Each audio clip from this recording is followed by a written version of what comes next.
तो भारत तो अभी देख रहा है कि आप दिवालिया होंगे, और जिस दिन अल्लाह ना करे पाकिस्तान दिवालिया हो गया तो फिर आपको भारत बताएगा। अभी आपको वो देख रहा है और खुश हो रहा है कि वो मुल्क जिसको हमने तबाह करने का शायद कभी फैसला किया था, वो अपनी पॉलिसीज के नीचे दब रहा है। हर जंग हमने शुरू की थी और हर जंग हम आ रहे हैं।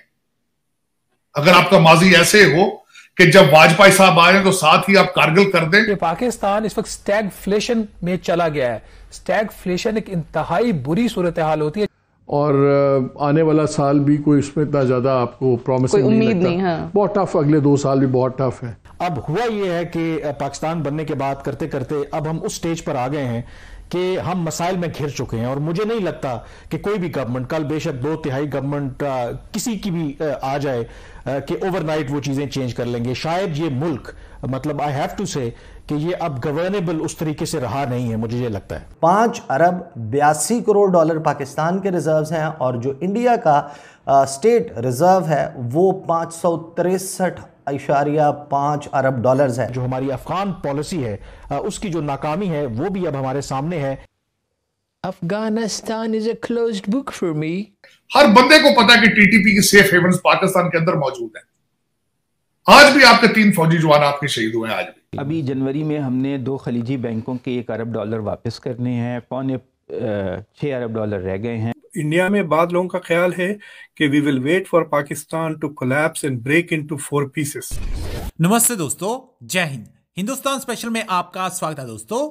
जैसा कि दोस्तों आपने क्लिप में देखा, पाकिस्तानी मीडिया ये चर्चा कर रहा है कि हमारा दुश्मन भारत हमारी कंगाली पर कुछ भी नहीं बोल रहा।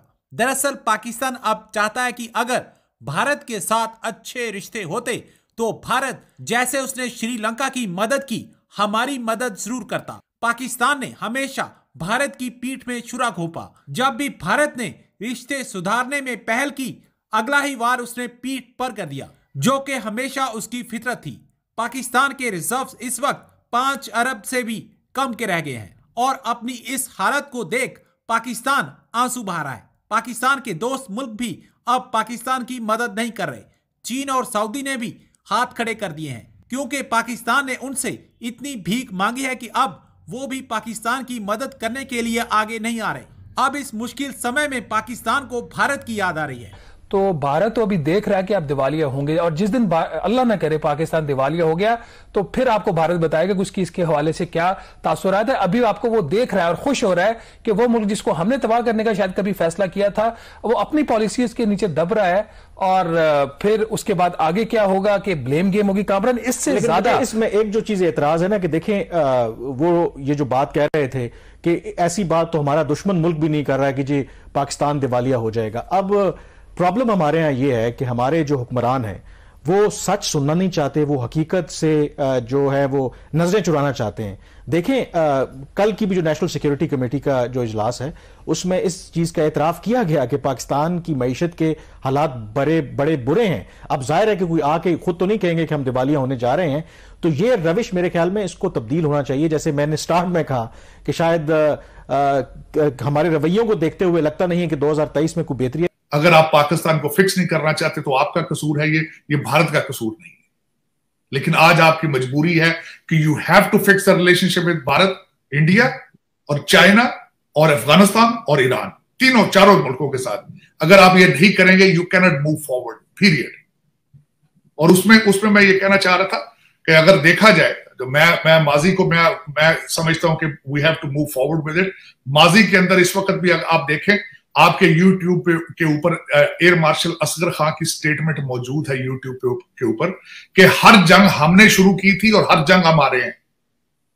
अगर आपका माजी ऐसे हो कि जब वाजपेयी साहब आए तो साथ ही आप कारगिल कर दें, सिर्फ इसलिए कि आप अपनी सियासी क्यादत को सबक सिखाने के लिए, जरा देखें आप कभी। मैंने अगले दिन एक आर्टिकल किसी का पढ़ा है कि जनरल बाजवा साहब किस तरीके से सेनेटर सिद्दीकी के साथ रिलेशनशिप बना के और फहद अहमद के साथ रिलेशनशिप बनाकर नवाज शरीफ के नजदीक आके अपनी अपॉइंटमेंट ली, और किस तरीके से पनामा लीग की बस के नीचे फेंक कर अपना ताली बजा दी। आज सारे आर्टिकल लिख रहे हैं कि किस तरीके से साकिब निसार साहब जो है NRO 1 और NRO 2 देते रहे जरदारी साहब को और इमरान खान को। सामने आ चुकी चीजें, जादू चैलेंज करेंगे। ठीक, this is what you think, this is how the countries are being managed. Okay.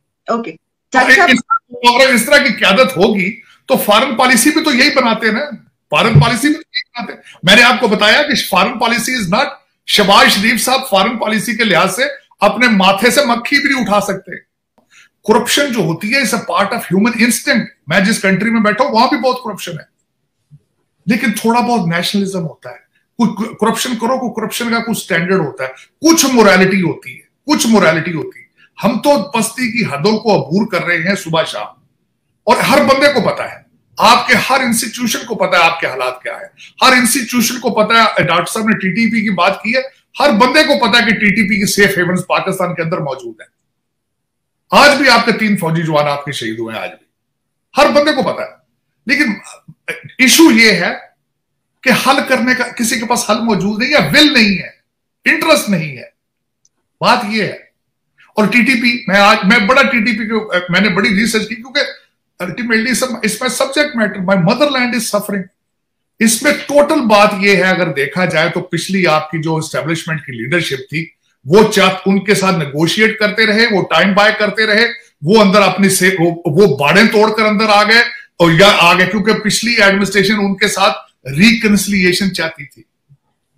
वो चाहते थे कि ये आकर दोबारा अपने इलाकों में सेटल हो माफी मांगकर, और वो अपना टाइम बाय करके उन्होंने सेफ हेवन्स बना ली। लेकिन मुसीबत इस बात की है, मैं समझता हूं, जो बैड लक इन पाकिस्तान, रवाज ये है कि जब रिटायर हो जाते हैं तब गलती तस्लीम करते हैं, जब पावर में होते हैं उस वक्त गलती को तस्लीम नहीं करते। अब सामने आ रही है मेरी जो इंफॉर्मेशन है वो भी तो अल्टीमेटली पाकिस्तान से लेता हूं, तो आपका क्या ख्याल है? आपके इदारों को नहीं पता ये कि टीटीपी क्या कर रही है वहां आपके पास? मेरी नजर में पाकिस्तान के अंदर आईएसआई की मर्जी के बगैर चिड़िया पर नहीं मार सकती।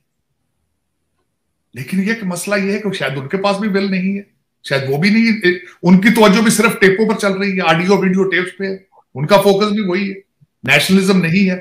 लेकिन इस वक्त मैं जो मैं जिस बात पे आना चाहता था, अपॉर्चुनिटीज बहुत, और विंडोज कभी बंद नहीं होती अगर सोचा जाए। डिप्लोमेसी की विंडोज ऑलवेज खुली होती है। आप 2022 की कहते हैं, मैं से कहता हूं आज भी विंडो खुली है if somebody has will to do it. Diplomacy का मतलब ये होता है, give something, take something and fix the issue. That's what called the diplomacy, that is what is called the foreign policy. आज आपके पास you don't have any choice except fixing relationship with India. Bharat के साथ relationship आज आपकी मजबूरी है, ये हर दीवार के ऊपर लिखा हुआ है। अगर आप पढ़ना नहीं चाहते तो ये आपका कसूर है, अगर आप पाकिस्तान को फिक्स नहीं करना चाहते तो आपका कसूर है, ये भारत का कसूर नहीं है। लेकिन आज आपकी मजबूरी है कि you have to fix the relationship with Bharat, India और चाइना और अफगानिस्तान और ईरान, चारों मुल्कों के साथ। अगर आप ये नहीं करेंगे, you can not move forward, period.